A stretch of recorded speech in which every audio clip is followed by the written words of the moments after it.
तो क्या बताते हैं, लोहे जैसा ताव जात है काया देश राही, और तीन लोक और भवन चतुर्दश सब जग सौदे आही, दुगने तिगने किए चौगने किसी ने मूल गवाही।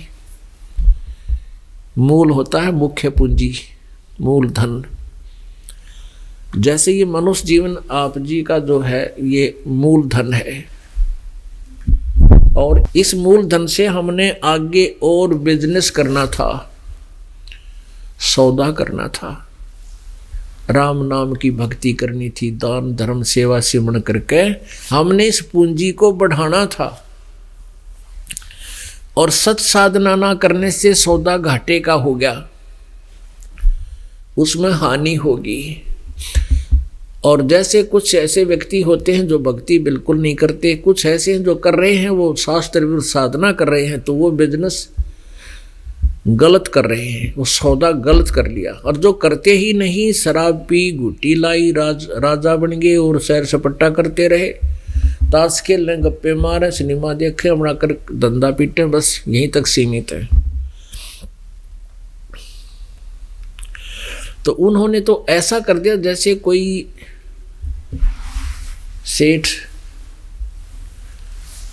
1 लाख 2 लाख रुपए लेकर के दूसरे देश में दूसरे प्रांत में चला जाता है, वहाँ होटल में कमरा किराए पर लेता है, वहाँ बिजनेस करता है, और उस 2 लाख के वो 5 लाख बनाकर 4 लाख बना करके लौटता है। तो उसने सौदा ठीक कर लिया, उसने दुगने तिगने चौगने कर लिए।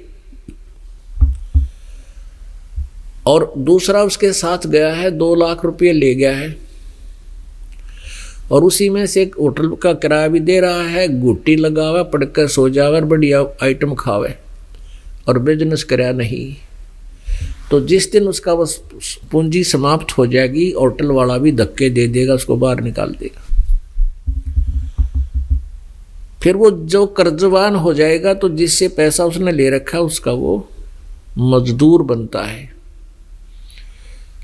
कहने का भाव ये है कि जो पुण्यात्मा है वो भक्ति कर लेते हैं, सत साधना करते हैं, तो उनका दुगना तिगना चौगना हो जाता है। जैसे अच्छी भक्ति की पार हुए नहीं तो मनुष्य जीवन मिल जाएगा दोबारा आपको। और वैसे तो पुण्यात्मा परमात्मा कहते हैं कि आज का काम कल पर नहीं छोड़े। परमात्मा कहते हैं काल करे सो आज करो, आज करे सो अब, और पल में प्रलय हो जाए यहाँ पर फिर करोगे कब। तो इस जीवन को आगे ना बढ़ाया जाए,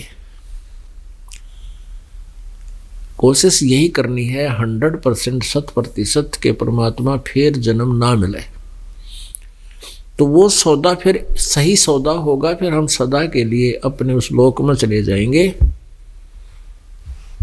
जहां जाने के बाद फिर लौटकर संसार में कभी नहीं आते।